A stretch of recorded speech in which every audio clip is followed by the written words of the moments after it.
This episode is Unmasked. I am Adam Erickson, and I am here, as always, with Lindsay Paris Lopez. Hi, Lindsay. Hi, Adam. Nice shirt. Hey, thanks. I noticed when we were setting up that you have a nice shirt on, too. Yes, I Oh, hey, look at that. Yes, hashtag our kids t-shirt.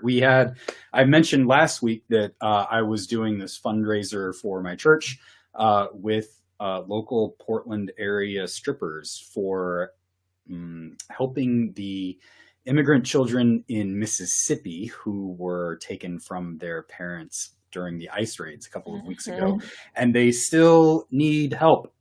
So oftentimes these tragedies fall in the background of our news, but these kids still need help. And unfortunately, our t-shirt fundraiser, hashtag our kids, ended on Saturday. But if you still want to help out the children there, you can always donate to organizations who are helping them out. Our organization that we decided to give money to was Mississippi Immigrants' Rights Alliance. So if you just Google Mississippi Immigrants' Rights Alliance, you can send some donations over their way. They do a lot of help with legal help, also housing help. You can find out more information on them on their website.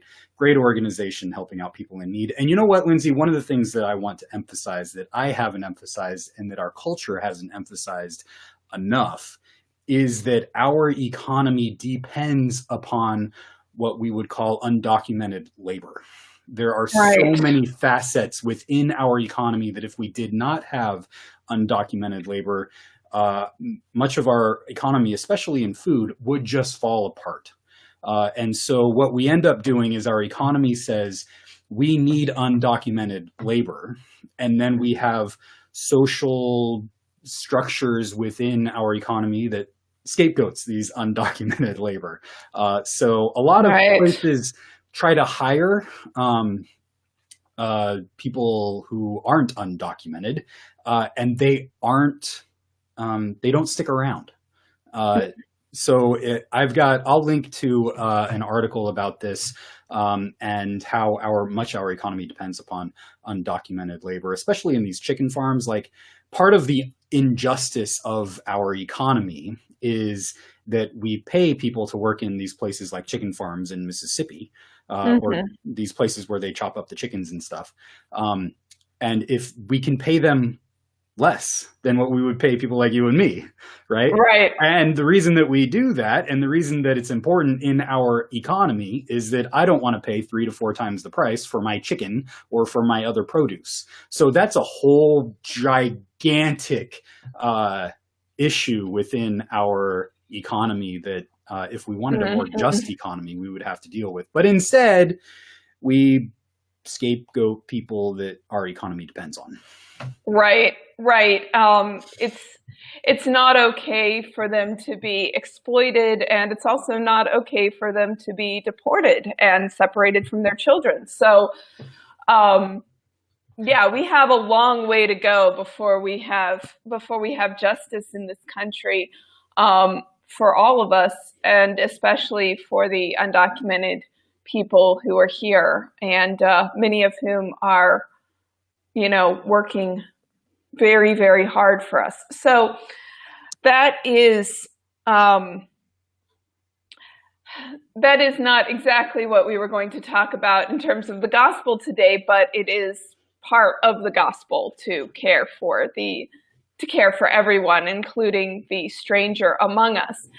And I'm just I'm thinking of a connection, and I have one in my head. I don't know if it'll come out as smoothly as it's in my head, but it's like what we have to do to give justice to these people, not only stop deporting them, but stop exploiting them. And if they work here, to treat them, to give them a living wage too. And we can afford to do that, and we can afford for every citizen to have a living wage. We just have to take it out of the military budget, but that's another story. But we think, like, in our minds, not, in our logic, we think we can get away with paying them less because they're not us, because they're not part of our family.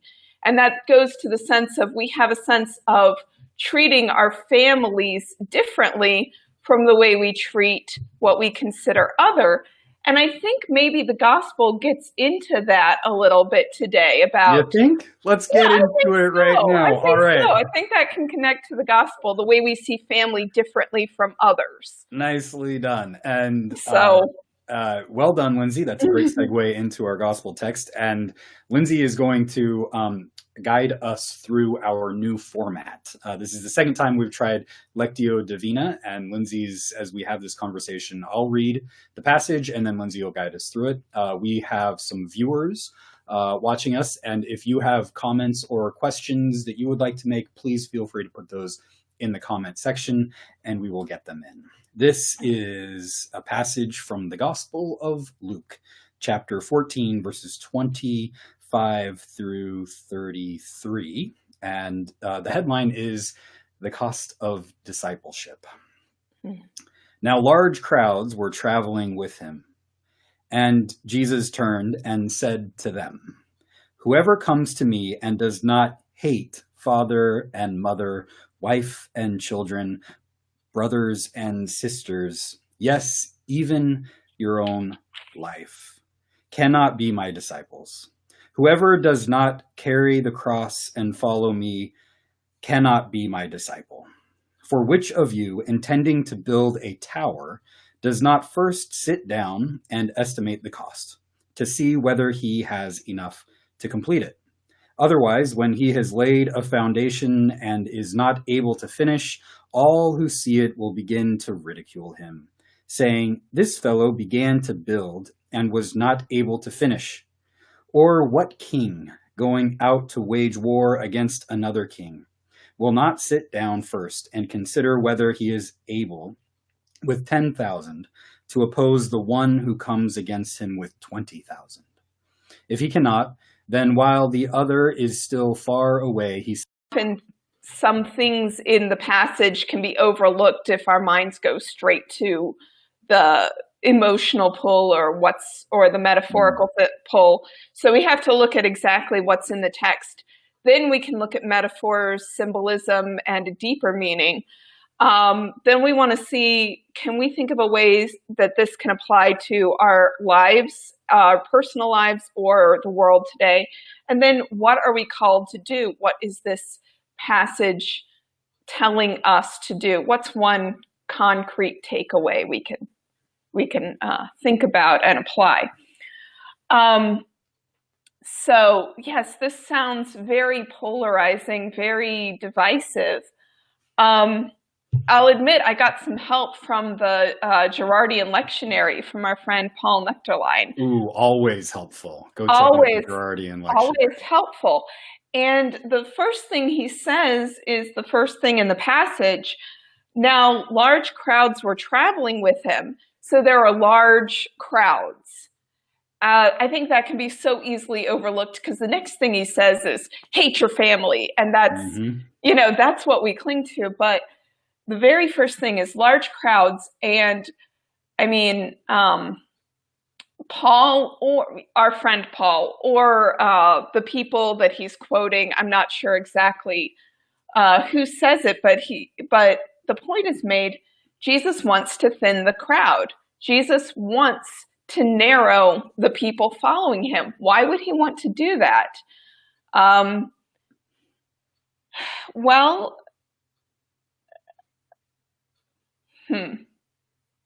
If we were following the Lectio Divina format, I'd want to talk more about what's in this text, but I just want to stop there. Why would Jesus want to thin the crowd? I have some ideas. What are your ideas?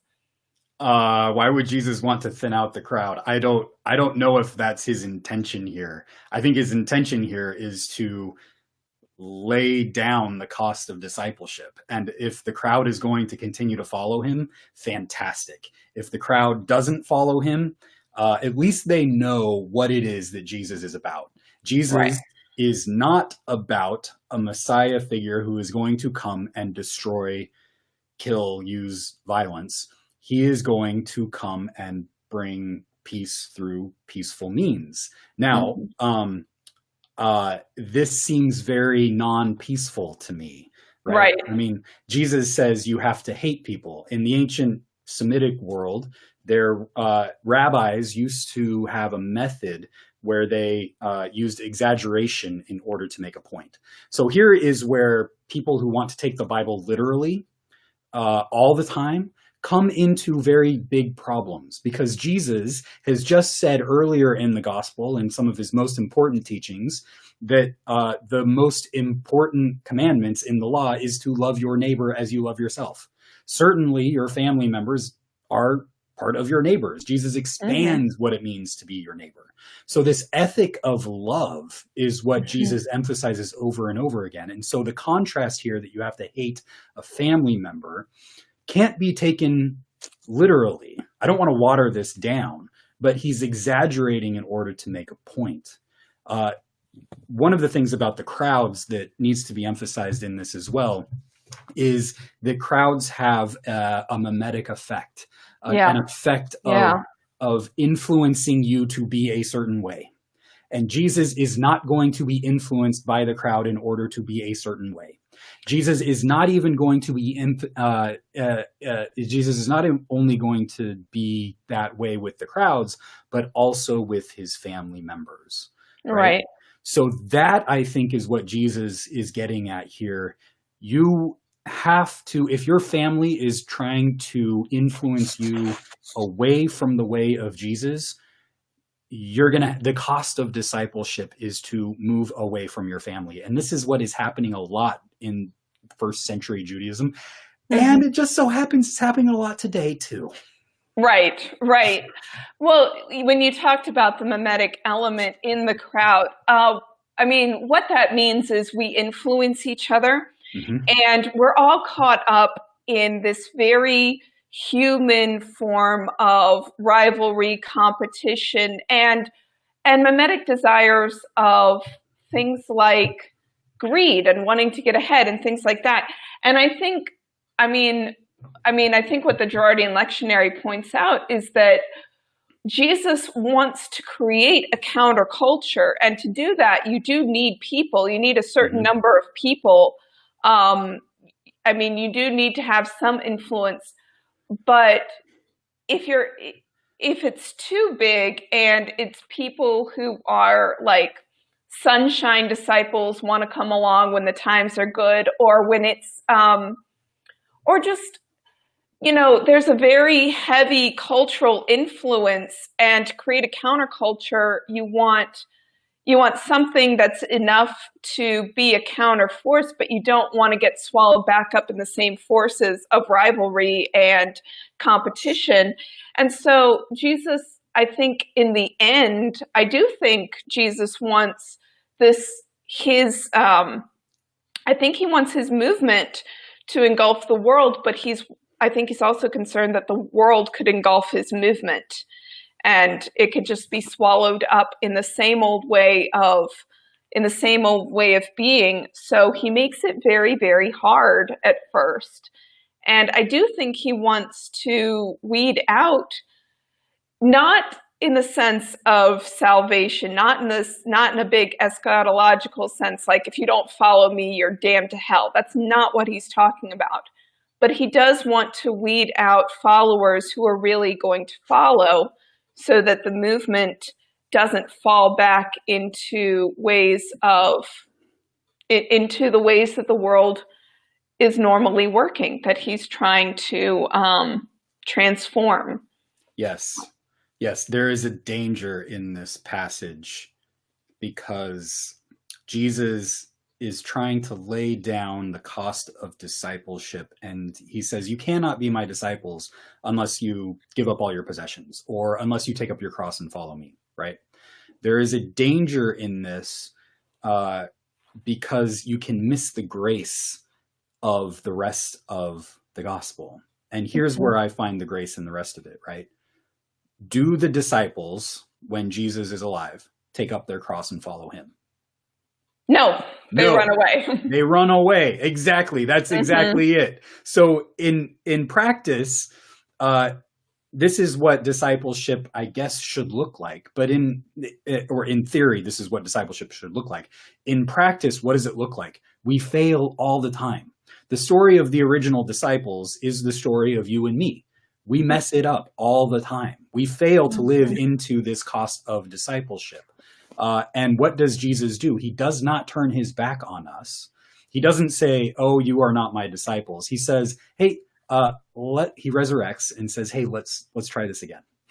Right. Right. That's where the grace, and I think that's where this passage needs to have kind of a counterexample of the disciples. Right. Exactly. Because he does make it sound impossible to be his disciple. Yes. And if you go along with the exaggeration principle of the ancient Semitic world, that's his point. Right? It's an exaggerated point to make it sound impossible, to say this is the ideal. And if you're serious about this, this is the ideal of what we are looking for here. It may turn out that your parents or family members don't like what it is that you're doing. It may turn out that you're going to have radical disagreements, and this gospel may end up being polarizing within your own family. And if that's the case, keep following Jesus. Right. Don't give up on Jesus. Right. I want to make some really clear points here. One, Jesus says, if you would follow me, you must give up what's holding you back. But he does not ever say, disown a family member for not following me. Like, what you are giving up is, like he never tells you turn against someone because they don't believe in the Trinity. Right. I mean, of course, he never says that. He never says disown your gay daughter. He never ever says that. I want to make that explicit and clear. To follow Jesus in spite of family may mean it can mean many things, but it doesn't mean stop loving your family if they're not doing exactly what you think I'm telling you to do. For one thing, we'll all get it wrong on some level. We'll all, and we need not be so arrogant as to think we know exactly what Jesus wants and we can point to others doing it wrong. He said to look at the log in your own eye first, yes. Always. I do think that there's something about family that can, I think in Jesus's time, as well as our own, but maybe even more so in his time, family meant identity. Yes. Family, there were interfamilial rivalries. Your place in the family, your status within the family meant a lot, and you wanted to get ahead of your brothers and sisters. You wanted to surpass your parents one day, maybe, which, there could be a sense of rivalry within the family. And then between families, there's the sense of, well, I'm a Lopez, so that makes me more than an Erickson. But it doesn't. You know what I mean? I'm just using you for just this sense of we put so much emphasis of our identity on, now it's careers and more personal, individualized things, but I think in Jesus's time that had a lot to do with family.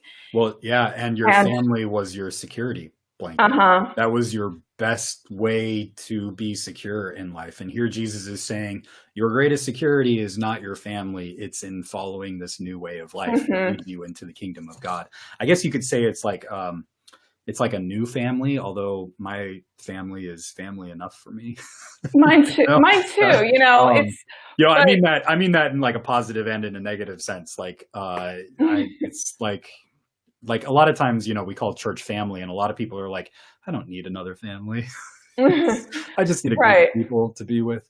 We've got a comment from Cynthia who says, Jesus also points out the importance of thinking through what you/they are committing to, so as not to be thought a fool and not to set yourself up in a losing battle. Yeah, that's an excellent point. Jesus talks about building somebody who's going to build a tower, and what if what if he doesn't make enough money, and then the tower isn't, built, and people come across and see it, and they're like, ha ha ha. They ridicule him for not having the ability to continue building it. And also the the metaphor or comparison of the king who goes into battle against another king, and 20,000 versus 10,000, you're going to stop and you're going to not send your troops into battle and see if you can make peace with this person.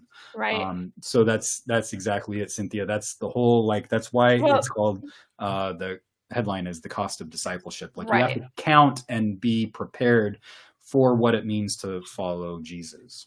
Right.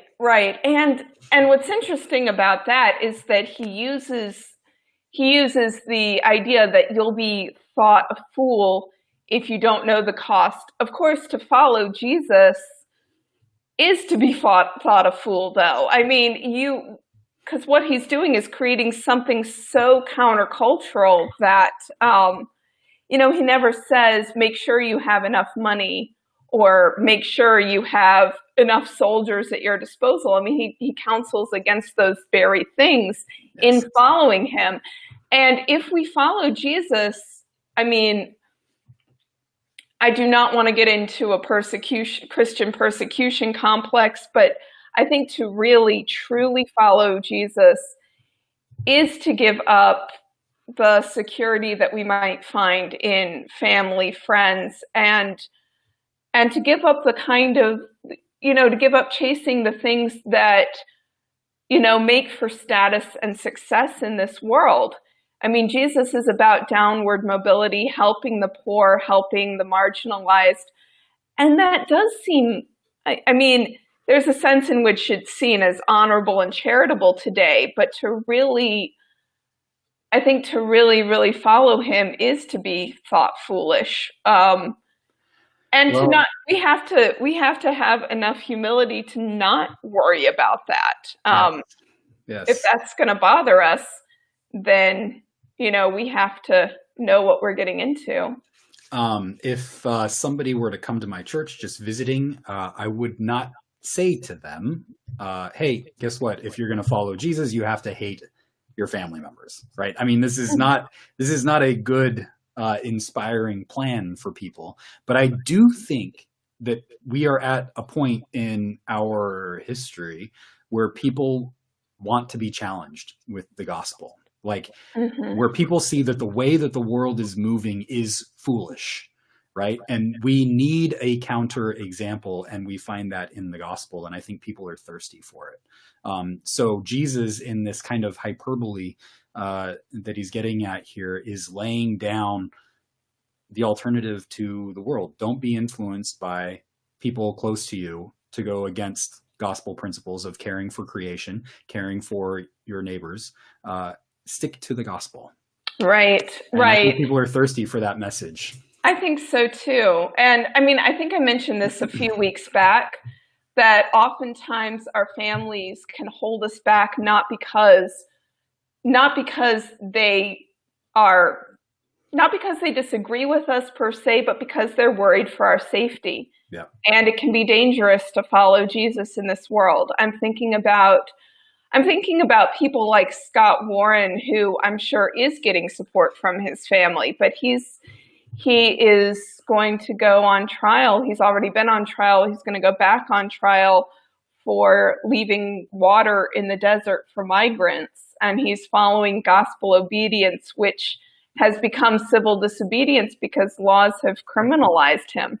And I mean, there's that. And I think about conscientious objectors. I think about people who have done dangerous things in order to follow Jesus. And it's often our families that say, are you sure you want to go that far?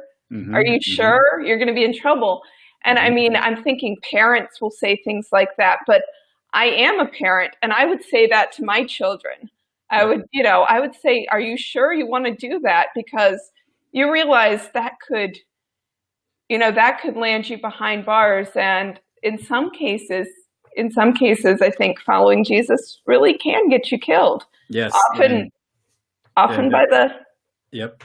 And that's our parents and people who love us helping us count the cost of Yes. discipleship. So that's an important thing. Lindsay, we are half an hour in, and we're at the end. And Oh my gosh. we didn't Yeah. do any Lectio Divina this time. We got off track. I know. I mean, I think the point of Lectio Divina is to really help us go in depth with the text, and I think we did that. So, or maybe I'm just making excuses. Maybe I didn't count the cost of doing Lectio Divina and got caught in the middle, unprepared. Well, I love bold, non-violently aggressive Jesus, and I think that we see that in here. And this passage is difficult, but I think it's also crucially important, and I get excited about it. So, yeah. I get excited too. Right? Yes, it's good stuff. I'm going to think more about this, and in the show notes, I am going to do Lectio Divina. So I'm going to explore this further into what it means and what I'm called to do. Right now, this verse is just calling me to think about it some more, because there's so much, and it is difficult and hard to understand. So. Yeah. Cynthia says that she thinks that we touched on all 4 points of Lectio Divina. So I feel good about that. Thank you. Thanks, yes. Mom. That is my family member who I love and always will. So you don't hate your family? No, I don't. I mean, Jesus tells you to hate your family. You're not following Jesus? I think I'm totally just messing with you. That's how I wanted to end. I know that, but I think that it's not my love for my family that is keeping me from following Jesus as much as I want to. I think it's my own shortcomings and my own failings. But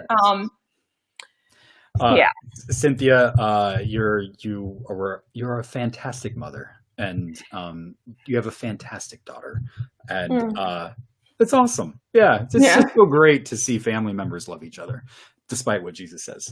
Okay, I'm done messing with you, and here we are, everybody, at the end of our show. Thank you for watching, and thank you for your comments, Cynthia, and check us out again next week here on the Facebook page at 10 o'clock Central, 8 o'clock Pacific, and we will do it all again then, and maybe we will be more explicit about Lectio Divina next time. What do you think?